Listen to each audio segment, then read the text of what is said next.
Welcome to my humble abode, darlings. Come in out of the rain and get comfortable.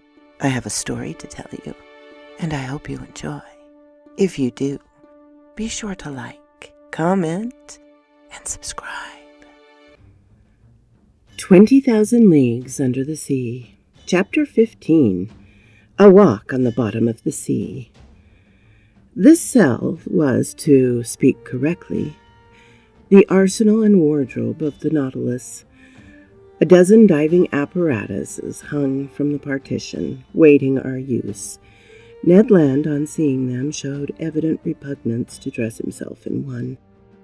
But, my worthy Ned, the forests of the island of Crespo are nothing but submarine forests. Good, said the disappointed harpooner, who saw his dreams of fresh meat fading away. And you, Monsieur Anorax, are you going to dress yourself in these clothes? There is no alternative, Master Ned. As you please, sir, replied the harpooner, shrugging his shoulders. But as for me, unless I am forced, I will never get into one. No one will force you, Master Ned, said Captain Nemo. Is Conseil going to risk it? Asked Ned. I follow my master wherever he goes, replied Conseil. As the captains called, 2 of the ship's crew came to help us dress in these heavy and impervious clothes, made of Indian rubber without seam, and constructed expressly to resist the considerable pressure. One would have thought, in a suit of armor both supple and resisting, the suit formed trousers and a waistcoat. The trousers were finished off with thick boots, weighted with heavy leaden soles. The texture of the waistcoat was held together by bands of copper, which crossed the chest, protecting it from the great pressure of the water, and leaving the lungs free to act. The sleeves ended in gloves, which in no way restrained the movement of the hands. There was a vast difference noticeable between these consummate apparatus and the old cork breastplates, jackets, and other contrivances in vogue during the 18th century. Captain Nemo and one of his companions, a sort of Hercules who must have possessed great strength, and myself were soon enveloped in dresses. There remained nothing more to be done but to enclose our heads in the metal box. But before proceeding to this operation, I asked the captain's permission to examine the guns we were carrying. One of the Nautilus men gave me a simple gun, the butt end of which, made of steel hollow in the center, was rather large. It served as a reservoir for compressed air, which a valve, worked by a spring, allowed to escape into a metal tube. A box of projectiles in a groove in the thickness of the butt end contained about 20 of these electric balls, which by means of a spring were forced into the barrel of the gun. As soon as one shot was fired, another was ready. Captain Nemo, said I, this arm is perfect and easily handled. I only ask to be allowed to try it. But how shall we gain the bottom of the sea? At this moment, Professor, the Nautilus is stranded in 5 fathoms, and we have nothing to do but to start. But how shall we get off? You shall see. Captain Nemo thrust his head into the helmet. Conseil and I did the same, not without hearing an ironical good sport from the Canadian. The upper part of our dress terminated in a copper collar upon which was screwed the metal helmet. 3 holes, protected by thick glass, allowed us to see in all directions by simply turning our head in the interior of the headdress. As soon as it was in position, the roqueal apparatus on our backs began to act, and for my part, I could breathe with ease. With Rumpfkorff lamp hanging from my belt and the gun in my hand, I was ready to set out.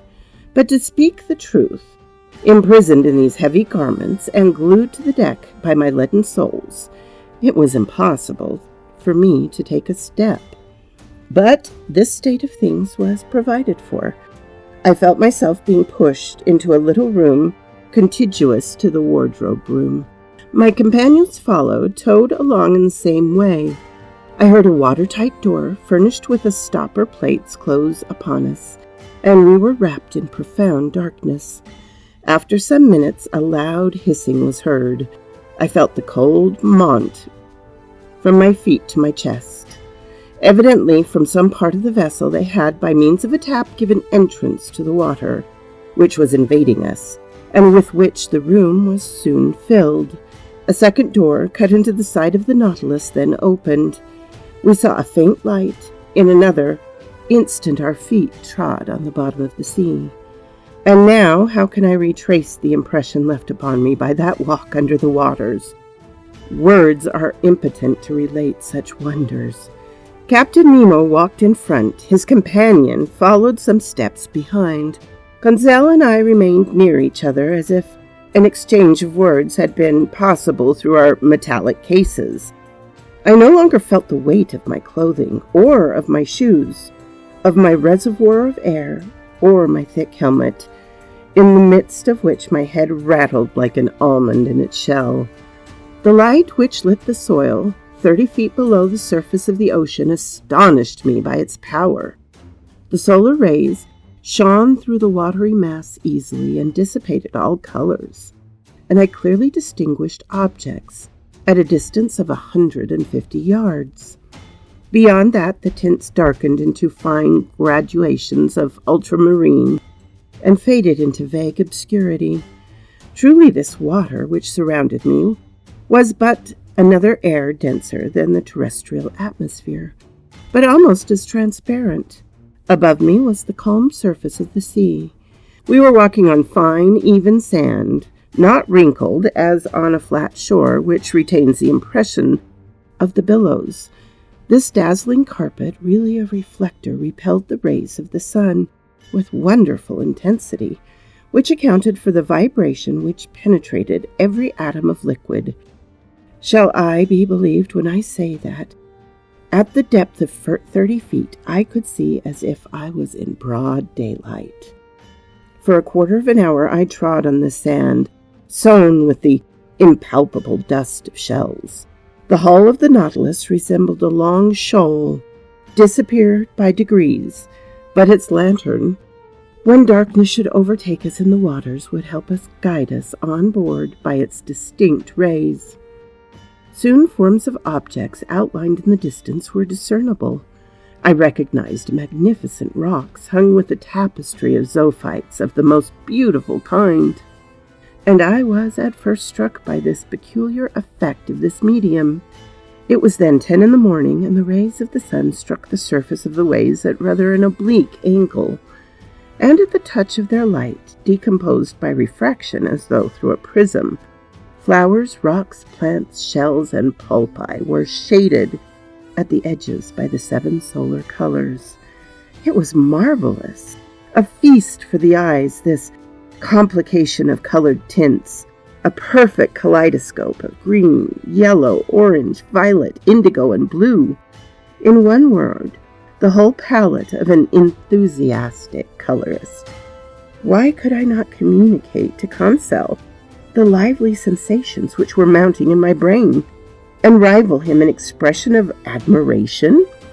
For aught I knew, Captain Nemo and his companion might be able to exchange thoughts by means of signs previously agreed on.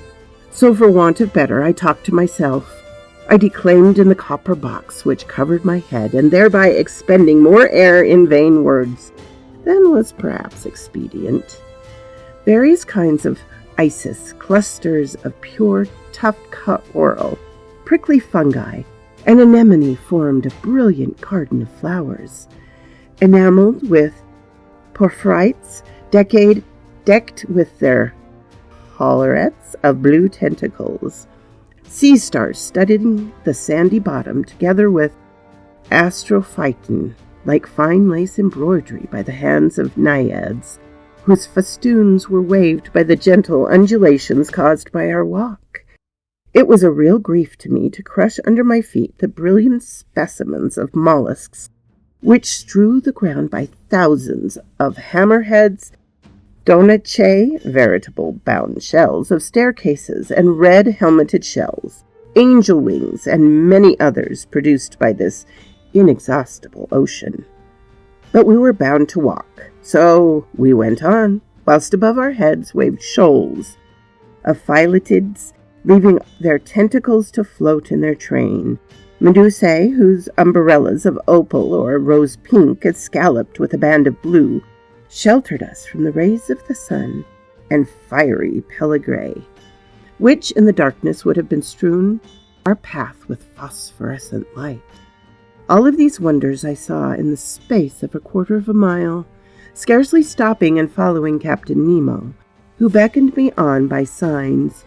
Soon the nature of the soil changed to the sandy plain, succeeded an extent of slimy mud, which the Americans call ooze, composed of equal parts of siliceous and caloriferous shells. We then traveled over the plain of seaweed, of the wild and luxuriant vegetation. This sward was of close texture, and soft to the feet, and rivaled the softest carpet woven by the hands of man. But whilst verdure was spread at our feet, it did not abandon our heads. A light network of marine plants of that inexhaustible family of seaweeds, of which more than 2,000 kinds are known, grew on the surface of the water. I saw long ribbons of fucus floating, some globular, some tuberous, Laurentiae and Claudostephae of most delicate foliage, and some rhodomerine, palmate resembling the fan of a cactus. I noticed that the green plants kept nearer the top of the sea, while the red were at the greater depth, leaving the black or brown hydrophytes the care of forming gardens and parterres in the remote beds of the ocean. We had quitted the Nautilus about an hour and a half, and it was nearly noon. I knew by the perpendicularity of the sun's rays, which were no longer refracted. The magical colors disappeared by degrees, and the shades of emerald and sapphire were effaced. We walked with regular step, which rang upon the ground with astonishing intensity. The slightest noise was transmitted with a quickness to which the ear is unaccustomed on the earth. Indeed, water is a better conductor of sound than air, in the ratio of 4 to 1. At this period the earth sloped downward.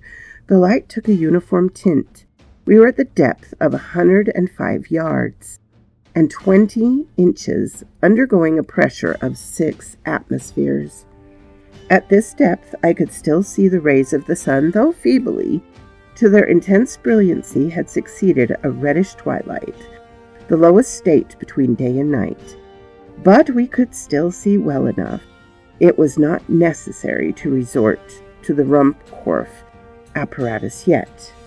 At this moment, Captain Nemo stopped. He waited till I joined him and then pointed to an obscure mass looming in the shadows a short distance. Is it the forest of the island of Crespo, I thought? And I was not mistaken. So quoth this raven. Thank you for sticking with me, my darlings. Please like this video if you enjoyed it. If you're not subscribed, please do. Leave me a comment. Tell me what you want to hear next. I don't have any plans once I've got these Verne stories done. Tell me what you're interested in. Tell me how your day's going. I'm interested. And I'm so glad you came, my darlings. Have a lovely, lovely day. Bye-bye.